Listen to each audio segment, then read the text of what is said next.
उसके डर की वजह से हम दब के जी रहे थे। उसके सामने सर उठाने की हिम्मत किसी की नहीं थी। लेकिन आज के बाद हमारी किस्मत बदलेगी। आज से हमारी किस्मत का फैसला हम खुद करेंगे।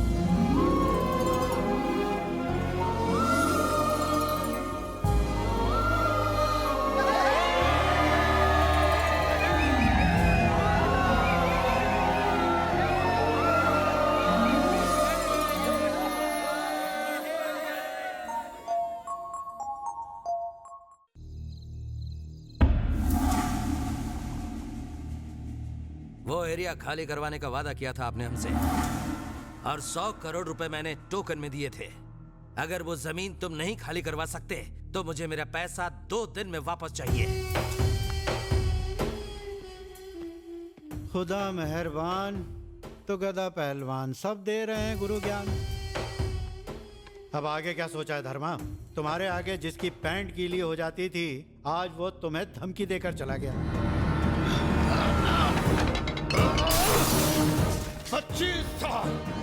25 सालों से धर्मा ने यहाँ राज किया। जो भी मेरे बीच में आया उसे मार डाला। एक एक करके लोगों के दिल में मेरे लिए खौफ बढ़ता गया और मैं फिर धर्मा से धर्मा भाई बन गया। पूरे 25 साल तक किसी ने मुझसे आंख मिलाने की जुर्रत नहीं की, लेकिन इस लौंडे ने मुझे हिला दिया।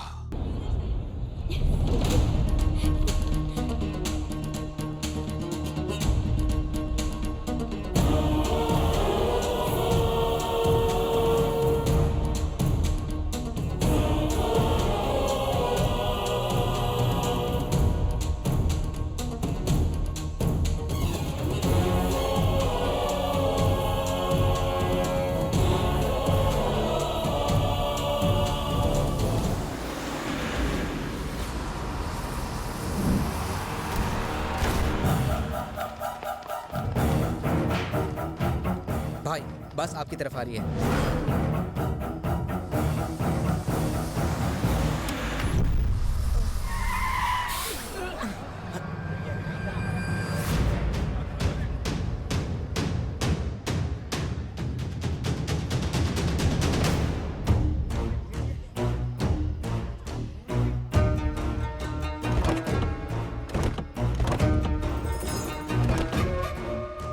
आ गए हमारे चाहने वाले।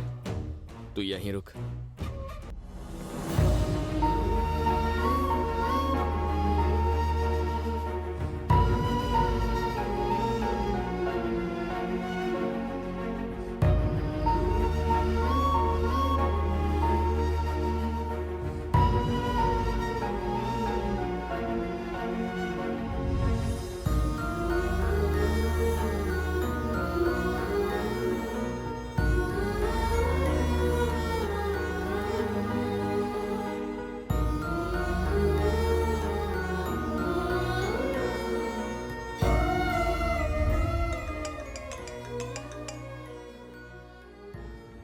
उस दिन जब मैं तेरे पास आया था तब तो तू बेटे के बारे में बड़ी बड़ी बातें कर रही थी ना।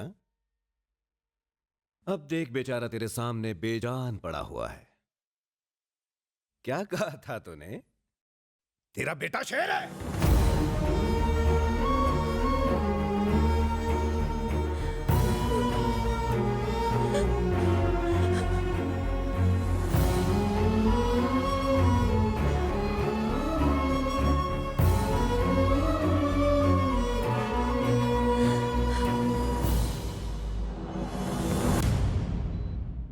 जब तुम्हें हॉस्पिटल में लाया गया तब तुम्हारा चेहरा बुरी तरह जला हुआ था। तुम्हें एक नए चेहरे की जरूरत थी और उन लोगों को मेरे बेटे की। मैं अपने बेटे से जुड़ी हजारों लोगों की उम्मीदों को मरने नहीं देना चाहती थी, इसलिए मुझे अपने बेटे का चेहरा चाहिए था। तब मैंने ये फैसला लिया।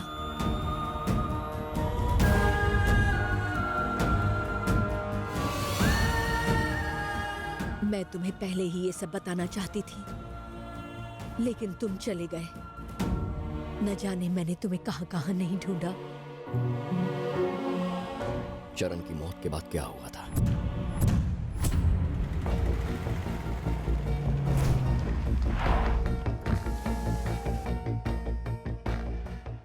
जाओ, तुमने मुझसे पूछा उसकी मौत के बाद क्या हुआ।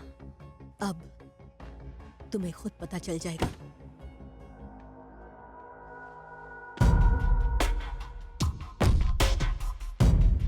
रामदूत अतुलित बलधाम आंजनेय पुत्र सो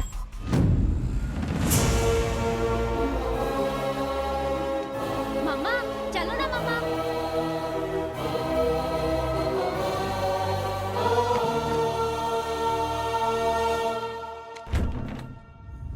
दादा वो आ गया है। कौन आया है? चरण भैया।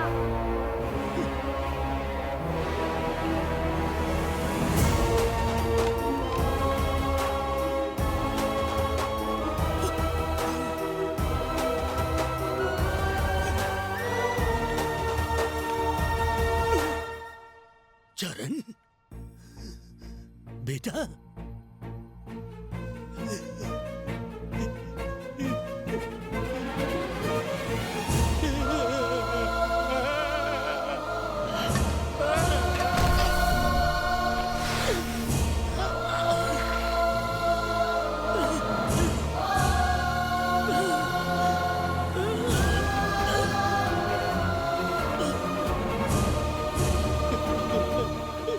तू अभी भी जिंदा है मेरे बच्चे।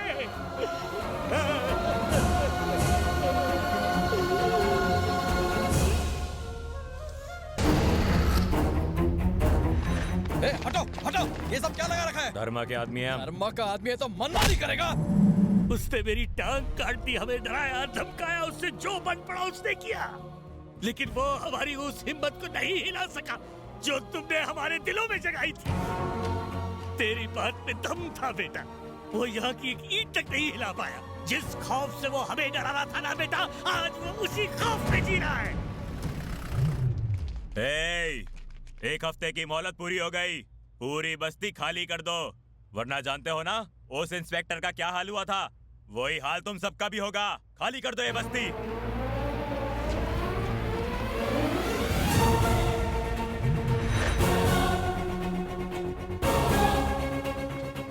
क्या रे बुढ़ाऊ, दूसरी टांग कटवाने का भी इरादा है क्या?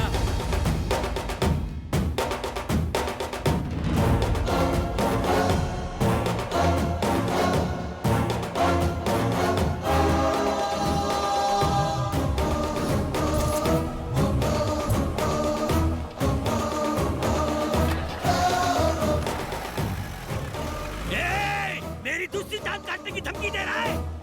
भागने की तरह सालो, रुको! तुम्हारा बाप वापस आ गया है, कह देना धर्मा से।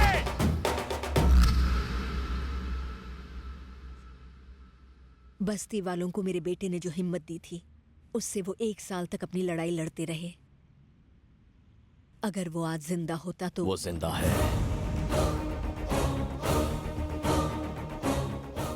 चरण आज भी जिंदा है। सत्या जिंदा होकर भी पिछले 1 साल से हर किसी के लिए मर चुका है, लेकिन चरण जिसे 1 साल पहले मारा गया था, आज भी उस बस्ती के हर एक इंसान के दिल में जिंदा है। जीना है तो ऐसे ही जियो। अगर मैं उसकी तरह जिंदा नहीं रह पाया तो मेरी जिंदगी के कोई मायने नहीं रहेंगे। मैं जीऊंगा, आपके बेटे चरण की तरह जीऊंगा।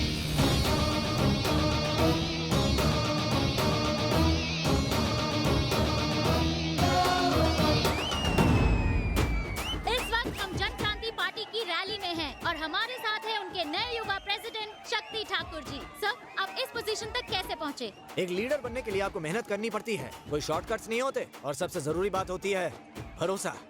इन सब का मुझ पर भरोसा है। अक्सर नेता कुर्सी के लिए लोगों को धोखा देते हैं। ऐसे नेता ज्यादा दूर तक नहीं जा पाते। जो लोगों को धोखा देते हैं वो तो बस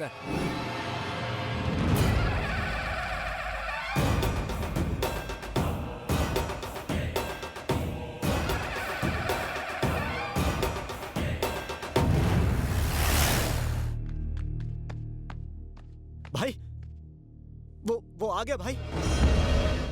अगर वो जिंदा है तो मेरा करियर खतरे में है। मार दो उसे।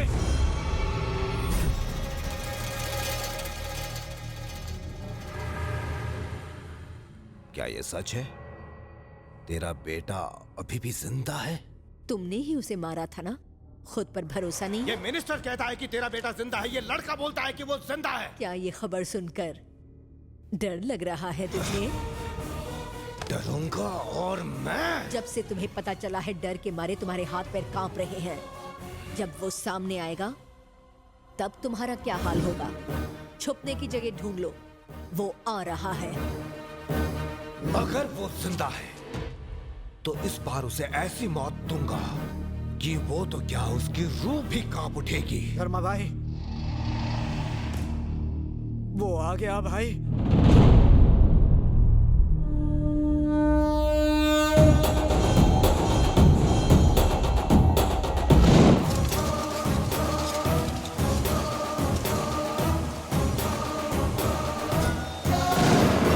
लेकिन ये जिंदा कैसे है?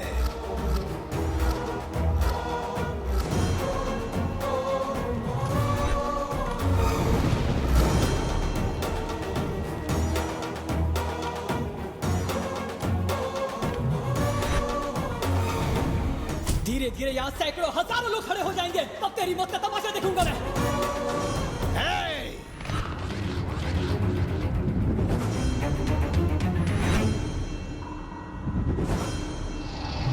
यहाँ से कोई भी जिंदा बच के जाने न पाए।